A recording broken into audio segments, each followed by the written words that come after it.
네, 영화계 124화. 저희가 오늘 다룰 영화는 천년여우입니다. 네. 스미스 군이 선정을 했습니다. 네. 개봉 영화를 이거저거 골라보다가 네. 딱히 할 만한 게 없다 싶어서 곤사토시 감독의 작품을 하나쯤 다루는 게 좋을 것 같아서 천년여우를 선정하게 됐습니다. 네. 기본 정보부터 좀 얘기를 해드리겠습니다.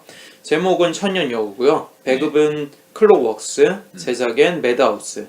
제작자는 마키타, 감독과 각본은 곤사토시, 그리고 각본에 또 한 명 무라이 사다유키, 편집에는 데라우치 사토시, 촬영은 스히라이 히사오, 음악은 히라사와 스스무, 미술은 이케 노부타카입니다. 수상 정보를 말씀드리면 판타지아 국제영화제에서 애니메이션 부문을 수상했고 네. 마이니치 영화 콩쿠르에서도 애니메이션 부문을 수상했습니다. 그리고 시체스 국제영화제에서 아시아 부문을 수상했고 도쿄 애니메이션상에서 미술 부문을 수상했습니다. 그리고 유타 영화 비평가 협회에서 외국어 영화를 수상했는데 시티 오브 갓과 공동 수상하게 됐습니다. 그리고 로튼 토마토에서는 92%의 신선도에 7.6점의 크리틱 스코어를 받았고요. 네. 탑 크리틱에서는 신선도 94%, 평점은 7.6점이었고 청중 스코어는 90%의 4.1점의 점수를 받았습니다. 네. 그리고 메타크리틱에서는 크리틱과 유저에게 각각 70점과 7.9점을 받았죠. 네. 그럼 뭐 트리비아 좀 얘기해 주시죠. 제작 동기를 먼저 살펴보면은 어느 프로듀서의 아이디어에서 시작되었다고 하는데 프로듀서가 퍼펙트 블루를 재미있게 본 다음에 곤 사토시에게 그런 영화를 만들고 싶다면서 찾아왔다고 합니다. 그래서 그 점에 주안점을 둬서 작업을 하기 시작했다고 하고 촬영 과정에서 몇 가지 이야기를 소개해보면은 이 영화가 흑백 영화 시절부터 현대 영화까지 다루기도 하고 각 영화의 시대적인 배경은 또 고대부터 현대까지 넘나들기 때문에 네. 오래된 필름처럼 보이기 위해서 다양한 효과를 썼다고 합니다. 그래서 최대한 고리짝 영화 분위기를 내려고 그런 기법들이 사용되었습니다만 CG 효과는 사용되지 않았다고 합니다. 그리고 이 영화에서 중요한 소재 중에 하나로 물레 돌리는 노파가 나오는데 네. 이것은 구로사와 키라의 거미집의 성에 나온 마녀를 패러디한 거죠. 이 거미집의 성은 맥베스를 번안한 영화라고 할 수 있는데 그쵸. 맥베스에 보면은 맥베스에게 예언을 하는 마녀들이 3명 등장하죠. 그것을 거미집의 성에서도 번안을 해서 노파가 등장해서 주인공에게 예언을 하는 시퀀스가 있는데 네. 그것을 패러디한 거죠. 그리고 천연여우의 주인공인 치요코 같은 경우 모델이 된 배우들이 있습니다. 먼저 40년대에서 50년대 국민 배우 중 하나였던 하라세츠코가 있고요. 이 배우 같은 경우에는 동경이야기라든지 만춘이라든지 그런 오지 야스지로 영화에 굉장히 많이 나왔죠. 그리고 오지 야스지로의 뮤즈였다고도 하고 물론 결혼은 못했고 최근까지 은둔하다가 작년에 사망했다고 하죠. 그리고 49제가 지난 다음에 사망 기사가 나온 그리고 또 한 명의 배우로 다카미네 히데코를 꼽았습니다. 네. 이 배우 같은 경우도 쇼와 시대의 국민 배우라고 할 수 있는데 여자가 계단을 올라갈 때라든지 부운이라든지 그런 여러 가지 영화에서 주연을 독보적으로 수행했던 일본 영화 최고의 배우라고 할 수 있습니다. 이 두 배우를 적당히 섞어서 치요코라는 캐릭터를 창조해냈다고 합니다. 그리고 작중에서 치요코의 삶은 지진과 관련되어 있는데 네. 치요코는 관동 대지진 때 태어난 것으로 설정이 되고 그쵸. 이때는 1923년 9월 1일이죠. 그리고 작중에서 혼슈 지진이 일어났을 때 죽었다고 하는데 이때는 2000년 10월 6일입니다. 그래서 23년과 2000년 사이의 시대의 상황을 다루는 영화가 되는 것이죠. 다음으로 제작사에 대해서 소개를 시켜드리려고 하는데요. 제작사는 매드하우스입니다. 이곳은 애니메이션 덕후들은 다 아는 회사죠. 구슬동자라든지 마스터키팅이라든지 카드캡터 사쿠라라든지 더 파이팅, 건슬링거 걸, 캡틴 츠바사, 고쿠센, 몬스터, 도박모시그 카이지, 괴물왕녀라든지 클레이모어, 창천악로, 레인보우 246방의 7인이라든지 블레이드, 헌터헌터, 오다 노부나가의 야망, 기생수, 원펀맨 같은 작품들을 TV 시리즈로 만든 애니메이션 제작사라고 할 수 있고 네. 극장 상영 작품만 따져도 굉장한 작품들이 많은데 네. 퍼펙트 블루가 일단 있고요. 그 다음에 나스 안달루시아의 여름, 시간을 달리는 소녀, 파프리카, 피아노의 숲, 헌터 극장판 시리즈도 여기서 만들었고 OVA로 도쿄 바빌론이라든지 파이널 판타지, 클램프 인 원더랜드, 애니맥트릭스, 양의 노래 이런 작품들이 있습니다. 그러니까 일본에서 적당히 대중적이면서도 원피스나 블리치처럼 판매량이 어마어마한 그런 작품들이 아니라 적당히 장르물로서 매니아들이 있는 서브컬처 작품들을 굉장히 잘 내는 제작사라고 할 수 있고 곤사토시도 이 회사에서 키웠다고 할 수 있죠. 보면은 클램프 작품들이 굉장히 애니화가 많이 됐고 그 카드캡터 사쿠라나 도쿄 바빌론이나 네. 클램프 인 원더랜드나 다 클램프 작품들이죠. 그리고 도박목시국 카이지, 투패전설 아카기 다 동일한 작가가 쓴 작품들이죠. 그런 점에서도 성향이 드러난다고 볼 수 있습니다. 뭐 몬스터도 그렇고 마스터 키튼도 그렇고 우라사와 나오키의 작품들이기도 하고요. 그러니까 한 작가의 작품을 맡으면 계속 그것을 애니화하는 그런 회사라고 볼 수 있죠. 완전 탑인가 보네요. 네. 저도 애니메이션은 알지만 제작사까지는 이렇게 궁금해하지 않았는데 제가 재밌게 본 것들은 거의 다 만들어놨네요. 뭐 백이나 나나 같은 작품들도 여기서 만들었죠. 네. 그러면 감독 소개로 넘어가도록 할까요? 네. 감독은 곤사토시입니다. 전작으로는 퍼펙트 블루, 천년여우, 도쿄 갓파더즈, 망상대리인, 파프리카, 굿모닝 등이 있습니다. 곤사토시는 1963년 삿포로 태생이고요. 무사시노 미술대학 조형학부의 시각 전달 디자인학과 학사를 졸업했습니다. 네. 그리고 1984년에 대학 재학하던 도중에 포도토리코라는 작품을 주간 영 매거진에 응모해서 제10회 치바 테치야상 우수신인상을 수상하고 그러면서 만화가로 데뷔를 했습니다. 그리고 아키라로 유명한 오토모 카츠히로의 어시스턴트로 고용이 됐죠. 그 이후 1987년에 대학을 졸업한 다음에 해귀선, 월드 아파트 호러 등을 발표했고요. 네. 1991년에는 제트라는 작품으로 처음으로 애니메이션 제작에 참여를 했습니다. 그러니까 원래는 만화가로 출발한 사람이라고 할 수 있죠. 그리고 이후에 런 멜로스, 기동경찰 패트레이버, 조조의 기묘한 모험 등에 참여하기도 했고요. 네. 그리고 1995년에는 오토모 감독의 옴니버스 작품으로 굉장히 유명한 메모리스라는 작품의 각본가이자 애니메이터로서 참여한 바 있습니다. 그리고 1997년에 퍼펙트 블루를 맡아서 감독을 하게 된 거죠. 그리고 단명을 했죠. 네. 네. 1910년에 췌장암으로 사망을 했죠. 50도 안 된 나이였는데 네. 미야자키 하야오의 뒤를 잇는 감독으로서 네. 굉장히 많은 진목을 받았었는데 참 안타까운 것 같아요. 네. 요즘 일본 애니메이션 극장판 작품들 다 망하고 이럴 때 곤사토시가 간간히 회자되죠. 뭐 곤사토시가 있었으면 더 낫지 않았겠냐 뭐 이런. 동의할 수 있을 것 같아요. 네. 저는 사실 감독 이름도 잘 몰랐고 네. 작품만 어느 정도 이름만 들었습니다. 퍼펙트 블루, 파프리카 정도. 근데 천년여우는 사실 스미스 군이 이번 주는 천년여우를 합시다 이랬는데 천년여우 이러길래 나는 천년여우 여우비 있잖아. 그 손예진이 성우 맡은 이걸 하자는 건가? 그래서 설마 해서 찾아봤는데 천년여우라는 작품이 있더라고. 그래서 이거겠지라고 생각을 하고 물어봤는데 이 천년여우라고 하는 링크를 보내줘서 역시 이거구나. 그래서 감독 작품을 좀 봤습니다. 네. 퍼펙트 블루랑 파프리카를 봤는데 되게 재밌더라고요. 일단은 성인용이라는 느낌이 들었어요. 이 사람이 추구하고 이야기하고자 하는 그 수준 자체가 어느 정도 좀 나이를 먹고 영화라고 하는 장르에 꾸준히 애정을 갖은 사람이면 더 쉽게 이해할 수 있겠다라는 생각이 많이 들었고 퍼펙트 블루 같은 경우에는 아이돌이 배우로서 전향하면서 일어나는 해프닝과 에피소드들에 대한 얘기잖아요. 근데 이게 97년 작품인데 20년 지금 봐도 전혀 동떨어진 얘기가 아닌 것 같다라는 그치. 생각이 들어서 연예인과 팬덤의 문제도 다루기도 하고 네. SNS가 또 등장하지 여기서. 그쵸 인터넷을 굉장히 통해서 21세기스러운 소재지. 네. 그리고 이게 내가 지금 애니메이션 보는 건가 아니면 그냥 만화로 그려진 영화를 보는 건가 싶을 정도로 연출이 장난이 아니더라고요. 흔히 영화에서 보여줄 법한 장면 전환이라든지 한 인물이 다른 인물로 자연스럽게 변하고 그 인물이 다시 원래 주인공으로 변하는 그런 연출들이 영화에서 어색해서 힘들 법한데 애니메이션이라서 소화해냈구나라는 느낌이 드는 장면들도 되게 많았고 다른 것보다 한 번 쓰였던 소재를 계속해서 반복해서 꺼내는 걸 보면서 그치. 와 이거는 영화에서 맥거핀 같은 요소를 애니메이션에서 이런 식으로 차용을 할 수 있구나라는 걸 보면서 이 사람은 만약에 정말 실사 영화를 만들었으면은 연상호보다 훨씬 나은 사람이 됐었겠구나라는 생각이 많이 들었어요. 실제로 연상호가 곤사토시의 영향을 굉장히 많이 받았다고 하죠. 그리고 한 가지 더 마음에 들었던 건 그림체가 너무 좋더라고. 그러니까 본인이 약간 그린 거지 다. 올드하긴 한데 그럼에도 불구하고 지금 봤을 때도 스타일이 있구나. 그냥 양산형이 아니구나라는 생각이 들어가지고 굉장히 재밌게 봤습니다. 네. 참고로 곤사토시는 극 영화를 만들지 않는 이유에 대해서 인터뷰를 한 적이 있는데 그래요?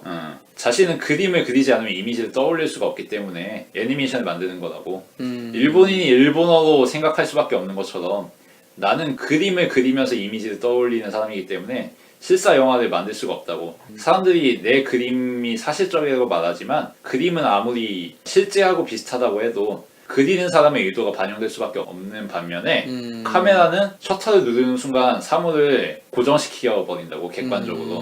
그래서 작가가 원하는 바를 분명하게 표현할 수 있는 매체는 애니메이션이고, 비디오 카메라 작동 설명서 같은 거 사진으로 안 찍고 그림으로 그려서 설명서 만들지 않냐고. 그런 거가 다 이유가 있는 거라고 이런 식으로 얘기를 하더라고. 굉장히 설득력 있는 얘기네요. 그 퍼펙트 블루도 보면은 아이돌이었다 연기자로 변신한 그 주인공을 환영처럼 따라다니는 캐릭터 있잖아요. 그러니까 본인인데 아이돌 복장을 입고 요정처럼 거리를 막 통통 튀어다니는 그런 연출을 보면은 그거는 뭐 실사 영화에서 당연히 보여줄 수 없는 거잖아. 근데 그런 리듬감이랄지 그런 몸짓이랄지 색깔에서 자아내는 분위기랄지 그런 것까지 감독이 실사 영화에서 컨트롤하기는 어려우니까 오히려 그림으로 그려내는 게 훨씬 더 의도를 빠르게 드러낼 수 있으니까 그럴 수 있다는 생각이 들고, 한 가지 또 놀라웠던 점은 퍼펙트 블루에서 파프리카까지가 10년 차이가 안 나는데 작화가 이렇게까지 세련되게 현 시대에 맞춰서 변할 수 있을까 싶을 정도로 놀랍더라고. 그러니까 파프리카는 보면서 같은 감독이야? 라는 생각이 들 정도로 캐릭터의 모습이나 색감이나 그 자아내는 전체적인 분위기나 그게 너무나도 세련되고 지금 봐도 전혀 10년 전 애니메이션으로 볼 수 없을 정도로 너무 깜짝 놀랐는데, 그래서 2010년에 사망을 한 게 너무나도 안타깝게 느껴져요. 참고로 아키라의 작화도 이 사람이 맡았죠. 크레딧에는 안 들어갔지만. 그래서 요즘 보면 그런 거 있잖아요. 인터넷에 짤방 보면은 요즘 애니메이션 프레임과 옛날 작화를 갈아놓은 프레임 막 이래가지고 비교가 되는데 약간 장인정신 같은 그런 게 좀 담겨져 있는 것 같아서 굉장히 재밌게 봤어요. 파프리카는 이걸 뭐라고 표현해야 될지 모를 정도로, 뭐라 해야 되지? 센가치로와 하울의 성 같은 축제적인 분위기와 흥겨움? 그런 모든 게 다 고도로 밀집되어 있는 것 같아서 너무나도 놀랐고, 실제로 OST 이름도 퍼레이드지. 또 칭찬을 하자면은 주인공이나 영화가 무언가를 향해서 달려가는 열정 같은 게 느껴져요. 달리기 장면이 항상 나오더라고요. 이루고자 하는 목표나 꿈이나 이상을 향해서 미친 듯이 뛰잖아. 그치. 그리고 계속해서 반복되고 그것을 또 뛰는 장면을 직접 캐릭터가 제3의 입장으로서 또 보는 장면도 있고 그런 걸 보면서 이 사람의 열정이 작품 하나하나 느껴진다는 느낌이 들 정도로 되게 재밌더라고요. 네, 좀 많이 감탄하면서 봤어요. 네. 또 재미있는 얘기라면은 아까 얘기하기로는 실사 영화와 자신의 애니메이션은 분명히 다르다고 얘기는 했는데 정작 애니메이션보다는 실사 영화에서 영감을 얻긴 한다고 얘기를 하더라고. 그래서 가장 주된 이유는 애니메이션을 보고 영향을 받으면은 이건 표절이 될 위험이 굉장히 크기 때문에 실사 영화를 보면서 자신의 아이디어를 떠올린다고 얘기를 하더라고. 그리고 특히 선호하는 감독을 꼽은 것이 존 포드. 그리고 존 포드의 3인의 대부는 나중에 도쿄 갓파더즈로 패러디 되기도 하죠. 그리고 빌리 와일더나 프랭크 카프라도 꼽았고 조지 로이힐의 영화를 특히 재밌게 봤다고 이야기를 했습니다. 그렇게 미국의 영화 감독들에 끌릴 수밖에 없었던 이유가 자신은 60년대 태생이기 때문에 이미 일본 영화의 전성기는 끝났던 시기라서 미국 영화 중심으로 볼 수밖에 없었다고. 그래서 미국 영화로부터 많은 영감을 얻었다고 그런 얘기 하더라고. 근데 정작 재밌는 거는 곤사토시의 작품들은 미국 영화 감독들이 많이 베꼈다는 거지. 예를 들어서 파프리카 같은 경우가 대표적으로 인셉션에 거의 그대로 활용이 됐다든가. 그쵸. 그래서 인셉션 나왔을 때 많은 파프리카 팬들이 이거는 짝퉁이다고 이런 식으로 깠었지. 그리고 퍼펙트 블루 같은 경우도 데런 아로노프스키의 레퀴엠 같은 작품에 굉장히 많이 패러디됐고 굉장히 유명한 장면으로는 퍼펙트 블루의 주인공이 욕조에 몸을 담그는 컷이 있는데 그게 레퀴엠에 거의 그대로 나온다고 하지. 이 감독의 가장 흥미로운 점은 애니메이션이라는 매체의 특성을 굉장히 잘 활용한다는 거지. 애니메이션 혹은 만화라는 매체 자체가 그리는 즉시 존재가 되는 그런 매체잖아. 그림이 사실이 되는 매체지. 그치. 뭐 예를 들어서 코믹스 같은 경우에 작중의 캐릭터가 물건 같은 걸 쓱쓱 그리면은 거기서 새로운 물건이 나오고 이런 컷들이 있잖아. 예를 들어서 뭐 지금 당장 몽둥이가 필요한 상황일 때 몽둥이를 그려가지고 그 몽둥이로 때리는 이런 것들을 만화에서 흔히 볼 수 있잖아. 그치. 그런 것처럼 애니메이션은 그리면 그 자체로 진실이 되는 매체라고 할 수 있고 그만큼 판타지를 꾀하기가 굉장히 좋은 그리고 현실과 가상의 경계가 굉장히 애매하고 그런 특성을 정말 잘 살리는 감독이 아닌가 싶은데 퍼펙트 블루도 그렇고 천연여우도 그렇고 파프리카도 그렇고 현실과 꿈의 세계를 뒤섞는 작품들이잖아. 그쵸. 그리고 그거는 애니메이션에서만 가능한 것들이 굉장히 많고 컷이 계속 섞이면서 어디서부터 어디까지가 현실이고 어디서부터 어디까지가 가상이고 경계가 애매한 경우가 굉장히 많잖아. 예를 들어서 등장인물인 파프리카가 옷 안에 그려진 펜시에서 갑자기 튀어나온다든가 TV 안으로 들어갔는데 그게 바로 다음 화면으로 전환이 된다든가 그런 식으로 애니메이션스러운 방법으로 여러 경계를 뒤섞는 작업을 하잖아. 그게 굉장히 독특한 점이 아닌가. 이 감독이 그리고 애니메이션을 어떤 매체로 이해하고 있는가를 잘 보여주지 않나 싶어. 그 영화와 애니메이션의 차이라고 보면은 영화는 말 그대로 실사니까 가상의 세계라고 느끼질 않잖아. 그렇지. 근데 애니메이션은 그림이니까 가상현실에서 펼쳐지는 존재하지 않을 수 있는 이야기라고 보여지는데 이게 맨 처음 A라고 하는 소재를 보여줬으면 그 다음에 A를 A 다시 뭐 A 다시 다시 이런 식으로 변주를 시키잖아. 그러면서 우리가 처음에 애니메이션이 가상현실이라고 느꼈던 걸 이게 사실 현실인데 이 현실이 가상으로 바뀌었네? 그래서 그 다음 나온 게 현실인가라고 다시 추측을 해보면 이게 가상이야. 그럼 또 다음에 나온 건 또 가상이겠지. 근데 그게 가상이 아니라 또 현실이 돼버리는 거야. 그치. 그런 식으로 가상과 현실을 뒤바뀌는데 맨 처음에 우리가 접하는 건 애니메이션이기 때문에 이건 가상이고 애니메이션이라고 하는 선입견 속에서 이 틀을 바라볼 수밖에 없게 만드는데 그 벽마저 허물어버리면서 우리가 그냥 시각적으로 받아들이는 그 가상이 아니라 우리가 생각 그리고 뇌 속에 존재하는 그 개념 자체가 그거 자체도 원래 가상이다 라고 하는 듯한 그런 메시지를 계속해서 반복해서 주니까 그런 부분에 있어서 애니메이션 활용을 정말 잘한다고 생각을 했어. 그 왜 인셉션에 보면은 무한히 반복되는 계단 같은 거 있잖아. 그게 현실에서는 사실 있을 수가 없잖아. 그치. 근데 그림에선 존재할 수 있지. 그림에선 2차원적으로 표현할 수 있으니까. 그게 사실 애셔라는 화가의 그림인데 그런 식으로 현실에선 불가능하지만 2차원 평면에서는 가능한 그림들을 많이 그려냈거든. 그런 거를 애니메이션에서 잘하는 게 곤사토시 아닌가. 그게 되게 웃긴 게 사실 그런 상황 자체가 유치할 수 있고 웃을 수 있잖아. 근데 그거를 인셉션처럼 현실에서 CG를 이용해서 보여줘 버리면은 시시하지. 그런 시시한 생각이 드는데 그림에서는 그게 너무나도 쉽게 다가오는 거야. 이게 가상인데 가상을 한 번 더 얘기해 주니까 그런 활용을 되게 잘한다는 느낌이 들었어. 그리고 또 한 가지 생각이 드는 건 이 곤사토시 감독이 영화라고 하는 매체를 정말 사랑하는구나 라고 생각이 들었어. 뭐 오늘 우리가 다룰 천연여우도 일본 영화에 대한 그 애정이 듬뿍 담겨있는 것도 계속해서 느낄 수 있었고 퍼펙트 블루라든지 파프리카를 보면은 기본적인 서사 구조의 기본이 영화에서 다룰 법한 서사를 기초를 두고 이야기를 그치. 진행해 나가잖아. 영화로도 찍을 수 있는 것을 애니메이션으로 덧입히고 플러스 애니메이에서 잘할 수 있는 것을 영화적인 특성으로 더 부각시켜서 보여준다. 이런 느낌이 들어서 애니메이션이 아니라 반은 애니메이션이고 반은 극영화가 아닌가 그런 생각이 좀 들었어요. 그래서 당연히 많은 미국 감독들이 보면서 패러디하고 좋아할만 하겠다라는 생각이 많이 들었지. 써먹을 장면이 많거든. 딱 보고 나면은. 그렇지. 다음으론 음악 감독인 히라사와 스스무, 전작으로는 테터네이터 5건, 글로리 전기, 베르세르크, 천년여우, 망상대리인, 파프리카 등이 있습니다. 이분은 일본 인디 음악계에서 굉장한 네임드라고 할 수 있고 레전드죠 거의. 그리고 일렉트로니카나 테크노 음악 쪽에 조예가 깊은 사람이죠. 그래서 70년대부터 지금까지 계속 음반을 내왔고 애니메이션 작품으로는 베르세르크가 제일 유명하죠. 베르세르크 최근 극장판 OST도 이 사람이 맡았고 네, 파프리카가 결과물이 좋은 편이죠. 좀 전에 얘기했던 퍼레이드 같은 게 대표적이고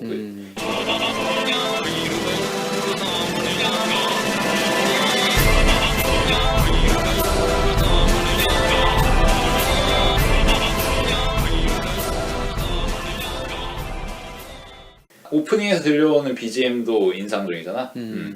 콘사토시하고는 콘사토시 애니메이션에서 자신의 작품이 간접적으로 언급되는 것을 보고서 처음 접하게 됐다고 하고 그리고 콘사토시가 자신에게 작품 추천사를 써달라고 요청하는 우편을 받으면서 본격적으로 관계가 진행되었다고 합니다. 그래서 그때 콘사토시가 연락을 해서 신작 영화의 OST를 맡아달라고 요청을 했고 그게 바로 오늘 다룰 천연여우입니다.